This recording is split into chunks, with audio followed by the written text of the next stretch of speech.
What's up? This is Matt Tuck. This is Jay from Bullet For My Valentine. Yeah, it's something we're very happy to be part of. You know, it's been a while since we've been over here doing a proper tour in the States, so we are very much looking forward to coming back over and rocking out. Yeah. I think as far as show goes, you know, it's going to be very kind of just normal. There's going to be nothing too crazy or no fancy tricks, nothing, you know, we're just going to be bringing a good live performance and energy and atmosphere, you know, so yeah, you know, when the venues allow, we'll bring a bit more production and stuff, but I think we're going to keep things simple and raw. And a bunch of kick-ass new songs.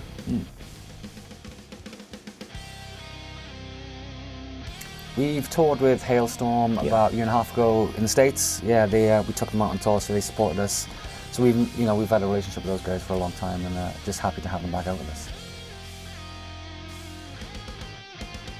And one asked me to sign a cigarette butt before. It's quite weird. I think all our fans are pretty much kind of just mellow people. Yeah. So it's good. You know, you do get the odd fan that is a little bit more over the top than the others, but that's only ever really a good thing. You know, when people get like signatures tattooed on them and band logos and artwork and lyrics and stuff. You know, what I mean, that's obviously that's a huge commitment. So for anyone to do that is an amazing kind of compliment. You know, so no crazy stuff really, just good times. I wanted to become a musician just because I was inspired by watching Metallica on MTV when I was a kid, and it was from that moment that I knew I wanted to do that. Really, I'd always had music in my life from a very early age. My dad is a big music fan and listener and stuff, and he actually got me a drum kit when I was 5, like a proper Premier, like 6-piece drum kit, whatever. So I was always kind of being pushed towards music for some reason, and then saw Metallica at an early age and wanted to pick up a guitar and be a rock star, you know, and that never went away even to this day, you know. So. Kind of along the same lines for me, really. You know, my dad was into like the rock and roll, and my brother had Queen playing a lot and stuff, and he played a lot of Elvis Presley, believe it or not, as well, like my brother. But listened to Guns N' Roses then and Metallica, and just that was it. I wanted to do that, you know. So with Bullet For My Valentine, I can't remember what show that was.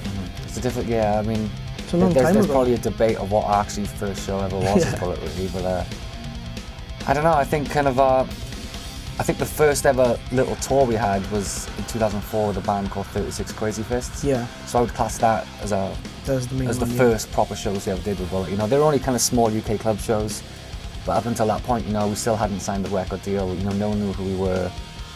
And we were fans of the band as well, you know what I mean? So just experience the little 5-day kind of tour of the UK was amazing, you know what I mean? So yeah, I think we did Cardiff, York, Edinburgh, London, and maybe Manchester. I think there was like 5 shows, and that was our first taste of road life, you know. It was at the time it was hard, but 5 days now is a walk in the park. That's not even a flight to Australia for us now.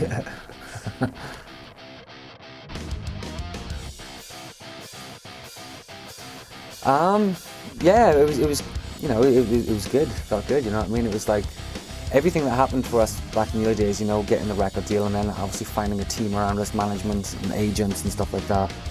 And then knowing you're on the same roster and in the same family as bands like that, it felt really good, you know what I mean? It's like we grew up listening to bands like Slayer and stuff, and we still do, and to be part of kind of a very small family, you know, because you know, the American management we're with over here, you know, only looks after like 4 or 5 bands, so to be part of this kind of elite clan is like, it's awesome, you know. It still feels great now that we're actually friends with those bands, you know, and that we can just rock up and hang out now with those guys, which is really cool.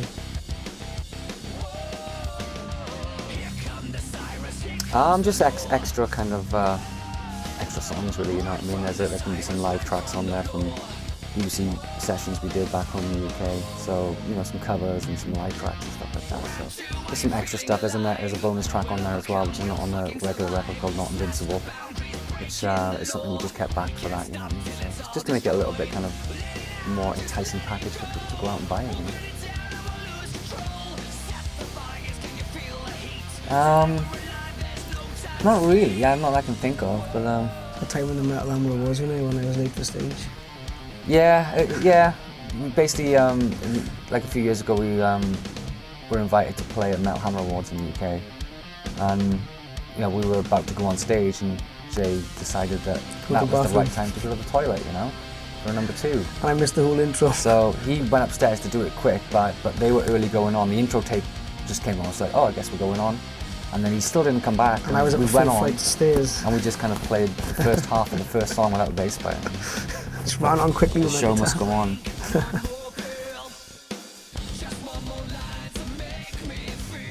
I don't think there's anything out there that people don't know about us now. We've always been kind of very open about our personalities and what we're like on tour and even our personal lives. I think people kind of know who we are and what to expect, but I don't know, I think people just, I think we've been around the block right now where there's no surprises, I think, with Bullet, you know what I mean? We've learned to be less outspoken. We've just learned a lot. I don't think there's anything people don't really know about us. We've always been very vocal about our opinions on most things in music and in life, so I like to think that's a good thing as well.